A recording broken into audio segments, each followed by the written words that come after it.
What if the most surprisingly delicious meals you have ever tasted came from 3 ingredients or less?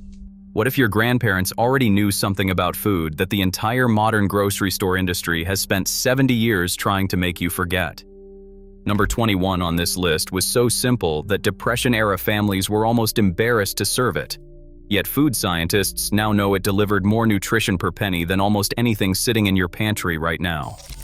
Number 9 was called peasant food for 200 years, until a famous New York restaurant put it on the menu and charged $32 a plate. And number 3 will make you question everything you think you know about what a satisfying meal actually requires. These 25 dishes were not just cheap. They were surprisingly, stubbornly, almost defiantly delicious. And our grandparents swore by every single one. Hit that subscribe button. Let us count down the 25 surprisingly tasty 3-ingredient meals our grandparents swore by. Number 25. Cornmeal mush. Water, cornmeal, and salt. That was the whole recipe, and it produced something that has been feeding human beings on this continent for centuries. Grandma stirred it slow in a heavy iron pot until it pulled away clean from the sides. She poured it into a loaf pan to cool overnight. The next morning, it was sliced thick and fried in whatever grease was left from breakfast. The outside crisped gold. The inside stayed soft and dense, soaking up a drizzle of sorghum or cane syrup. In the rural South and Appalachian hollows of the 1930s, a pound of cornmeal cost 3 cents and fed a family of 5 for 2 days. Today, it appears on upscale menus as polenta at $15 a plate. Grandma would have laughed until she cried. Number 24. Milk toast. Bread, milk, butter. 3 ingredients, 10 minutes, and a bowl of something that felt like a warm hand on the shoulder of a hard day. Grandma tore thick slices of yesterday's bread into a bowl, poured hot milk over the top, added a pat of butter, and called it supper when times were thin. What surprises people who try it now is how genuinely comforting it is. The bread softens into the warm milk and becomes something almost porridge-like, rich with butter and gentle on a tired stomach. A meal so basic that people were embarrassed to admit they ate it. But those same people lived warm and full and grateful on something that cost almost nothing. Number 23. Fried green tomatoes. Green tomatoes, cornmeal, and bacon grease. Before the movie made it charming, this was a survival technique every gardener in America understood by instinct. Every garden had tomatoes that would not ripen before the first frost. You sliced them thin, dredged them through coarse cornmeal, and laid them into a cast iron skillet of bacon drippings.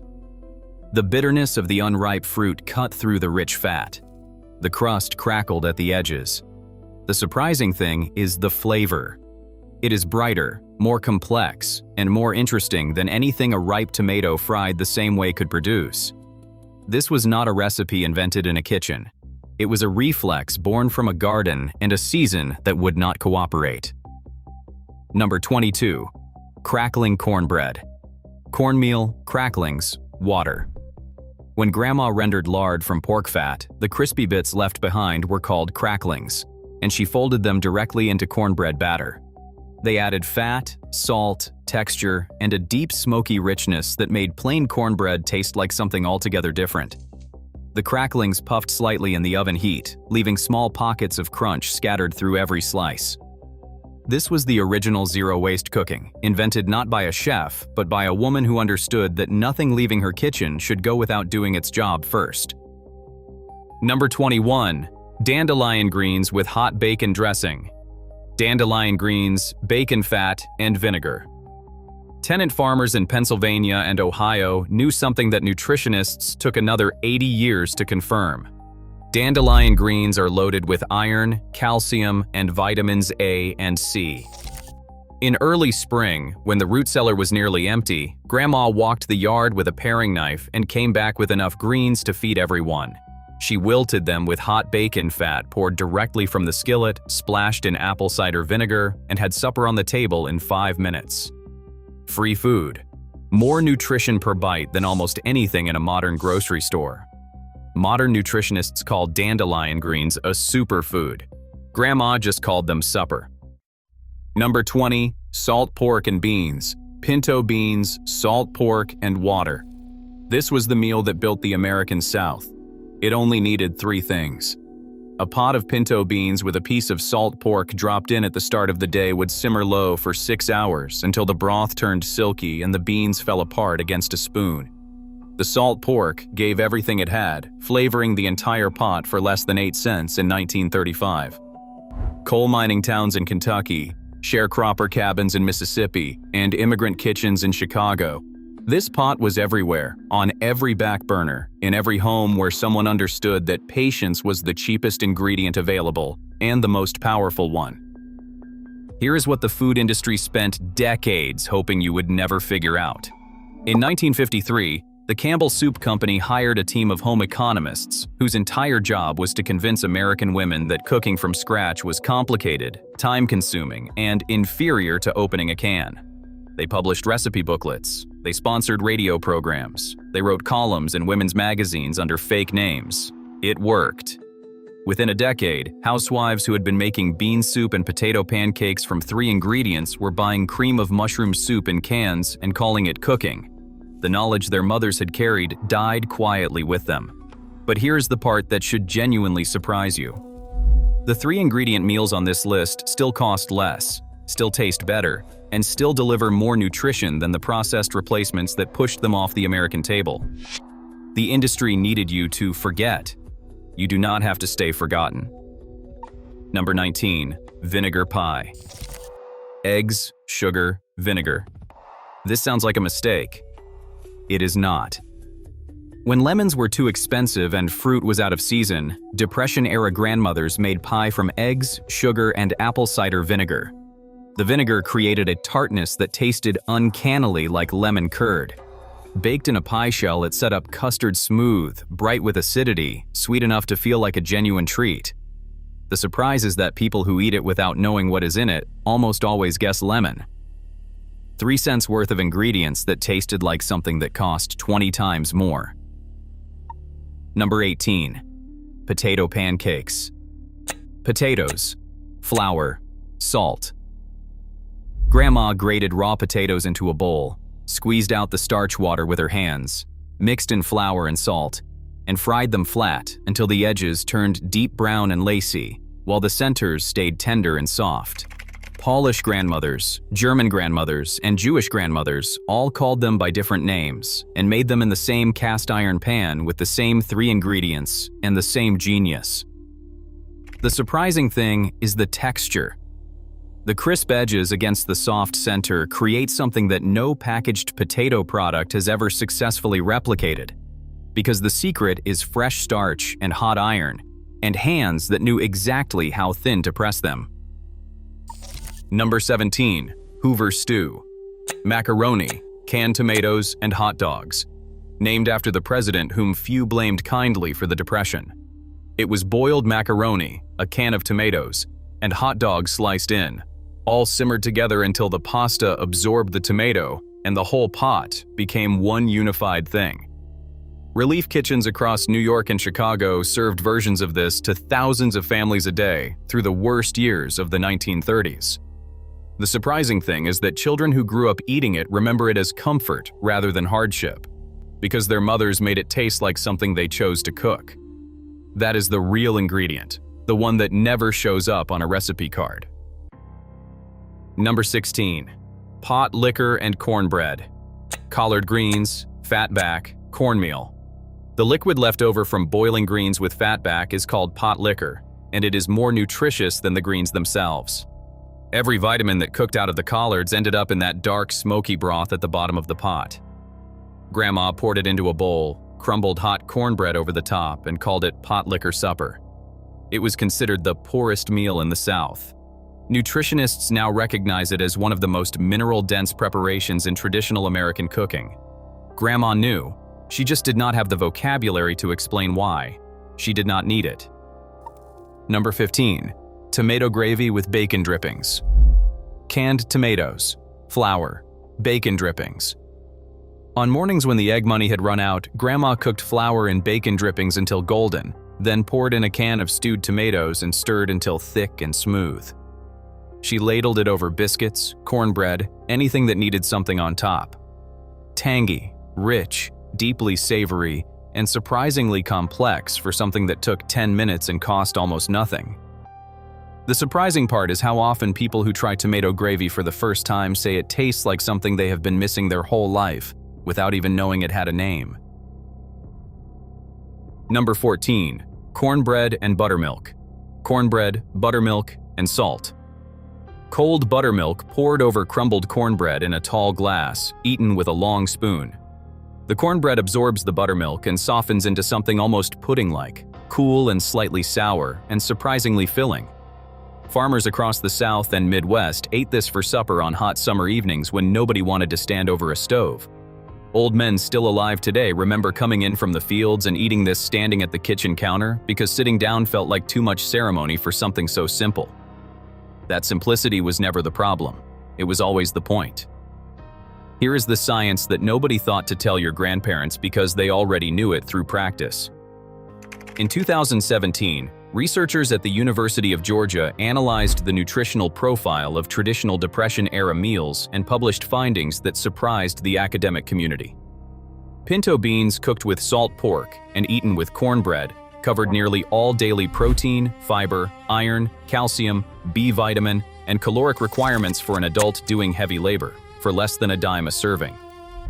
The researchers concluded that the traditional Southern diet of beans, greens, and cornbread was nutritionally superior to the processed convenience foods that replaced it in the 1950s and 1960s. Not comparable. Not roughly equivalent. Superior. Your grandparents were not cooking poor. They were cooking right.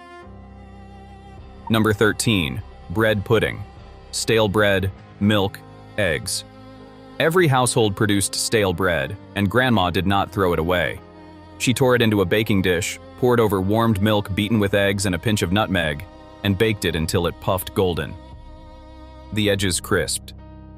The center stayed custardy and soft. This was the family's Sunday dessert, their way of turning yesterday's oversight into today's celebration.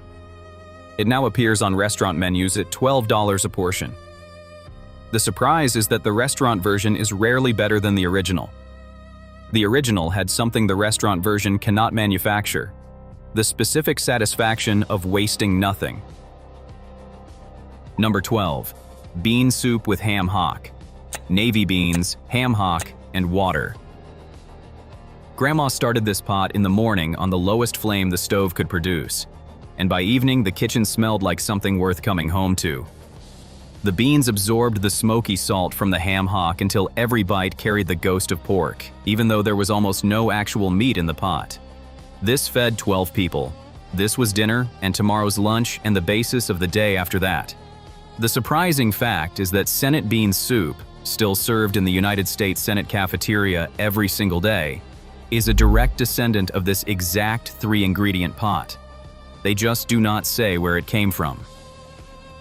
Number 11. Fried potatoes and onions. Potatoes, onions, bacon grease. Cast iron skillet, sliced potatoes, sliced onions, a spoonful of bacon drippings, lid on, low heat, patience. The potatoes caramelized against the iron. The onions turned sweet and golden, and the whole kitchen filled with a smell that pulled people in from other rooms. This was Tuesday night in 10,000 American households for 50 years. The surprising thing is how completely satisfying it is.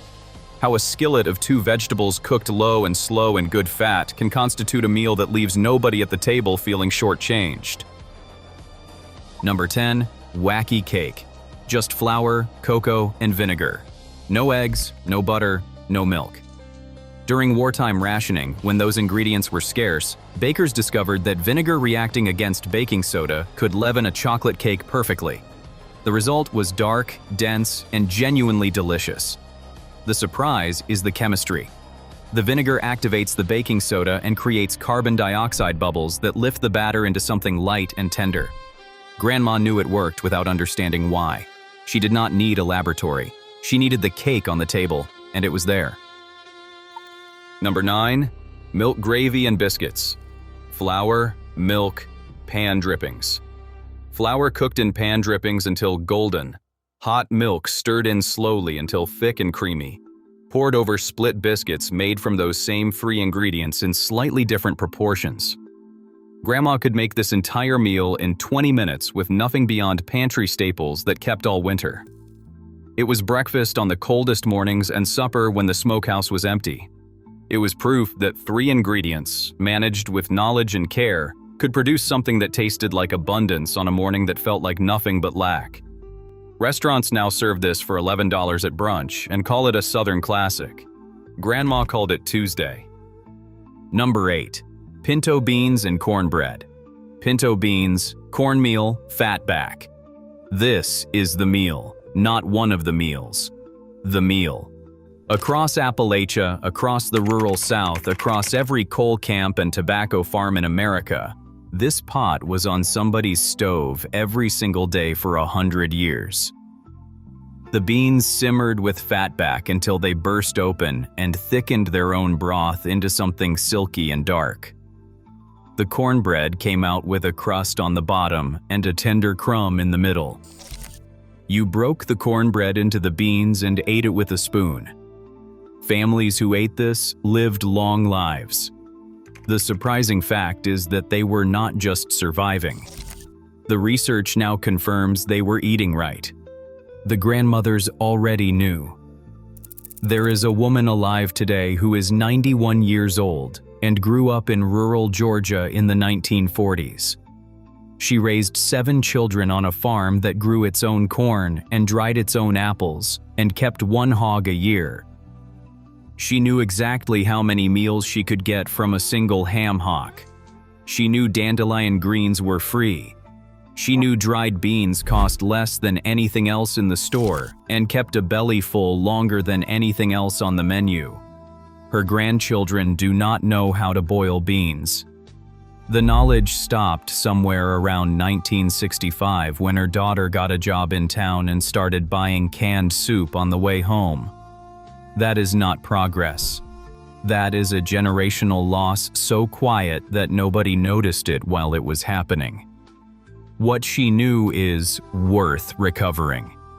It turns out it was worth more than we understood when we gave it away. Number 7. Split PA soup. Split peas, a ham bone from Sunday's dinner, and water. Use 1 ham bone, 1 pound of dried split peas, and enough water to cover.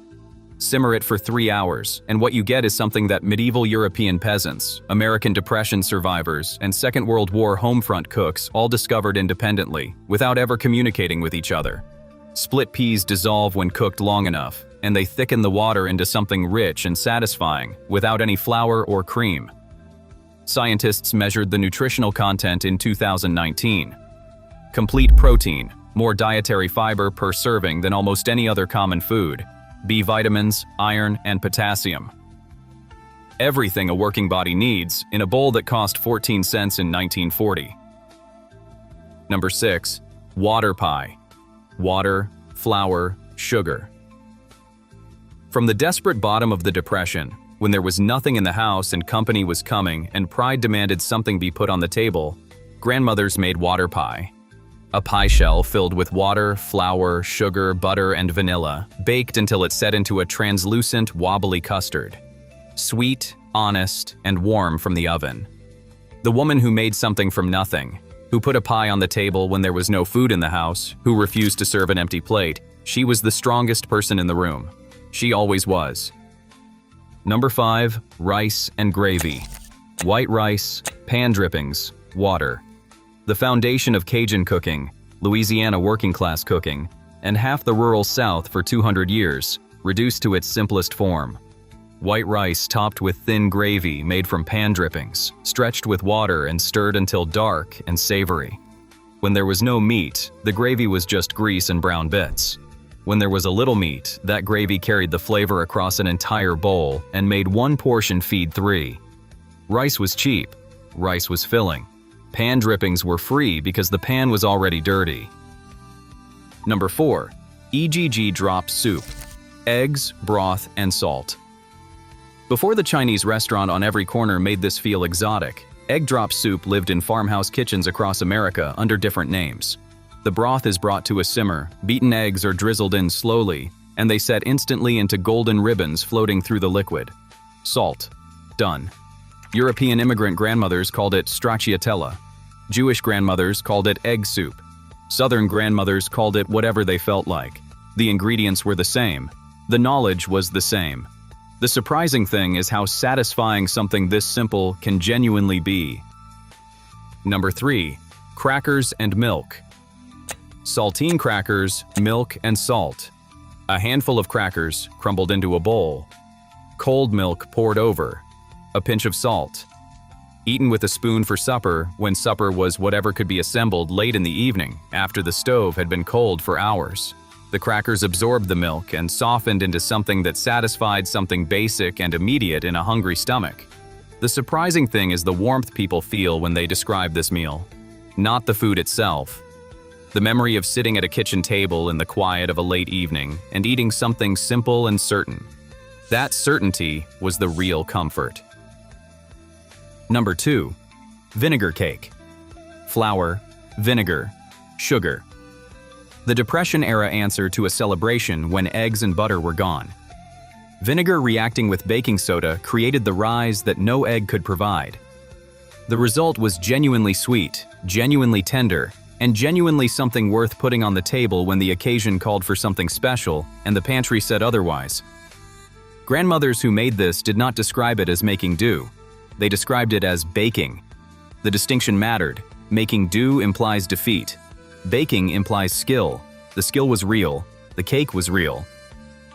Number 1. Cornbread, buttermilk, and raw onion. Cornbread, cold buttermilk, raw onion sliced thin at the table. This is not a recipe. This is memory itself. A wedge of hot cornbread, a glass of cold buttermilk, a raw onion cut thin with a paring knife. You eat the cornbread. You sip the buttermilk between bites. You take a bite of raw onion when you need the sharpness of it. Across the rural South, across Appalachia, across every part of America where poverty and dignity live together under the same roof, this was the meal that ended the day. The sharpness of the onion cut through the fat of the cornbread. The cold buttermilk settled the stomach. 3 ingredients. No stove required. The women who ate this went to sleep knowing they had fed their families with what they had. They woke up and did it again for decades. They knew things about feeding people that we will spend the next 50 years trying to recover. And the place to start is exactly here. Here is my challenge. Make one of these this week. Just one. Simmer the bean soup with a ham bone on Sunday and eat it through the week. Fry the cornmeal mush and tell me it is not better than anything in a box. Make the milk gravy from pan drippings, pour it over biscuits, and then ask yourself honestly what we gave away when we gave all of this up. These were not survival meals dressed up as recipes. They were the result of grandparents who understood their ingredients completely, who wasted nothing, and who fed more people than they should have been able to feed on less than they should have needed. Drop a comment below and tell me which one your grandmother made. The kitchens that still remember deserve to be heard.